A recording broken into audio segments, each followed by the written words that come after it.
Mounts for the Dolphins. They have to go on the road to one of the tougher environments in the NFL. It all comes your way in just a few hours. Jeremy Fowler is in upstate New York getting us ready for this one. Jeremy, we know Josh Allen coming off the nose injury. He's expected to be playing with a visor on tonight.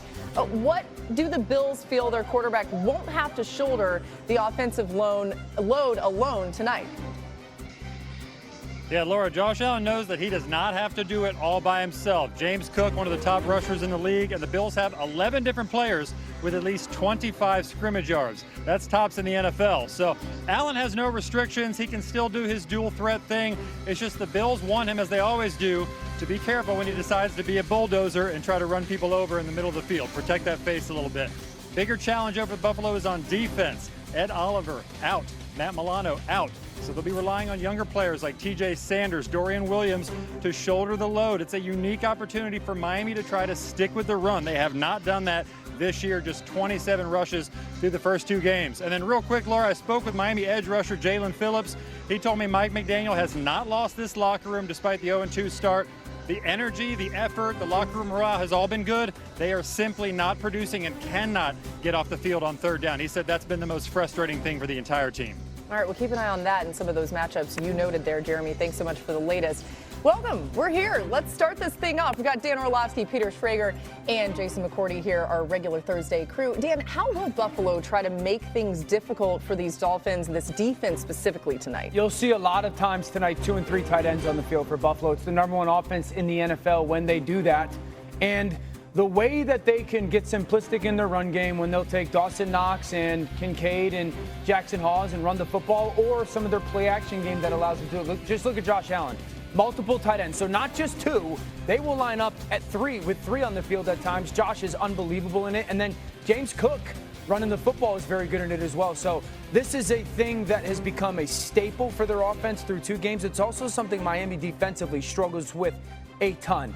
I would be surprised if more than 30 to 40% of the snaps tonight are not with at least 2, if not 3 tight ends in the field. Absolutely. Yeah, to your point, that 3 tight end set has kind of taken the place of the extra tackle, what we saw Joe Brady do last year.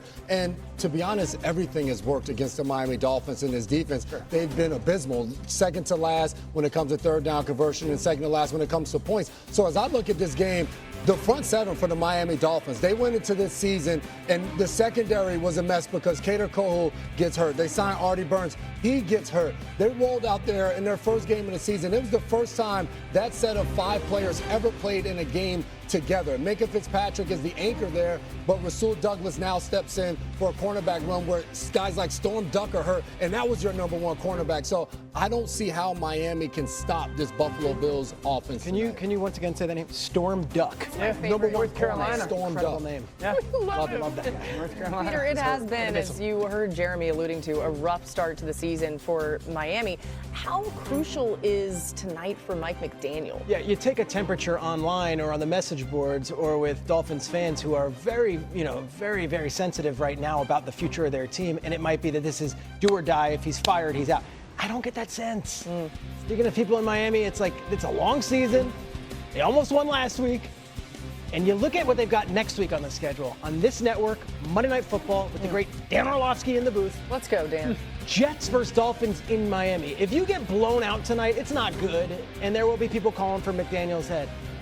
If you lose to the Jets in week 4 and start the season off 0-4, losing on national TV 2 weeks in a row, losing to a Jets team that did not look great on Sunday at home, that's when we start really talking about this. But I don't think a loss to the Bills, who are Super Bowl contenders, is going to be the reason Mike McDaniel loses his job. Yeah, Mike McDaniel, by the way, 3-13 in his head coaching career against teams with a winning record. So it's part of the bigger picture as well. All right, let's get some top stories here. Adam Schefter joining us now. Every now and then, but not often. Oh, hey, Adam. What's going on? Let's start in Washington. Was Jayden Daniels on the practice field today? Laura, moments ago, the Commanders' official injury report was issued, and Jayden Daniels officially did not practice today for a second straight day. The tone the Commanders are using suggests that Jayden Daniels right now might have a tough time being out there on Sunday. They said the soonest he would practice would be Friday. I don't think it would be a surprise if Dan Quinn ruled out Jayden Daniels on Friday, and if Daniels can't go, then Marcus Mariota would start Sunday against the Raiders. Aaron Glenn, the Jets head coach, already has ruled out Justin Fields for Sunday's game at Tampa against the Buccaneers. Tyrod Taylor will step in and replace Fields.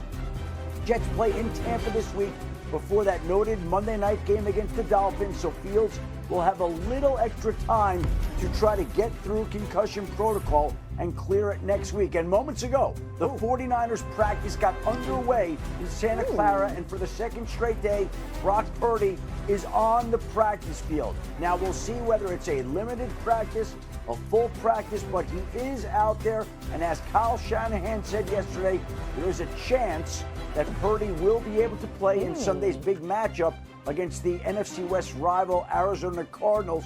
We'll see. Again, I think they're comfortable with Mac Jones, and if Purdy is not fully there, then it's easy to turn to Mac Jones with the success he had last week at New Orleans. But for now, Purdy is out there on the practice field for a second straight day. That raised our eyebrows in here. We'll talk about that game in just a little bit, so more on Purdy to come. But huge NFC playoff rematch this week as the Rams head to Philly, where Saquon torched L.A. en route to the NFC Championship game. Of course, the Eagles running back isn't the only one having their way with this Rams run defense. Look at this. Since the start of last season, including the playoffs, the Rams have allowed the third most yards before contact per rush. As far as Barkley goes, he's had 200 rushing yards twice in his career. Both came against the Rams last season. J-Mac, that Rams defense got run all over last year in their two matchups with Philly. Saquon, obviously a big part of that. How can they avoid that same fate, though, this week? Yeah, those two games, they rushed for 599 yards. But when you go back and you look at the divisional game, yeah, it is insane. Saquon's still running. That second game in the playoffs, though, they were better than what you look at it. Most of his yards, 140, came off 2 runs. This was the longest in the game. Right now, they have a great setup. Jared Verse jumps into the gap. Now you have 2 guys there, which opens up a free lane for Saquon Barkley. If they don't do that, and they play the way they did on 24 of the 26 carries of shutting him down, limiting him to 60-something yards, they'll be able to pass rush. And when they're able to pass rush, it creates different things. You're going to see Young off the ball here. He's going to come and wrap around the right side of your screen. But watch Jared Verse. Watch what he does to Mekhi Becton when he comes in. That is a stunt, my friends. You're coming in, you're trying to clear a path for your buddy, but you open it up for yourself and you end up with the sack. They sacked Jalen Hurts 7 times in that divisional game. When they're able to stop the run and they can get after the passer, that's when they're at their best. Oof. So they're going to have to be undisciplined, or disciplined, yes. Unselfish. Yep. They got to pitch a shutout. That's their challenge, I think, if you look at last year, to your point, and really going against a back like Saquon, it's not every single snap. It's not the one snap, it's every snap. You know, like this 4-man front, I think the couple things. You got to set edges, you got to have gap integrity, and you can't just scrape over the ball just because you want to scrape over the ball. Like 5-man front, set an edge. The one person who matters the most here is that backside backer. And you can see him peeking like, do I want to get front side? Do I want to get front side? Nope.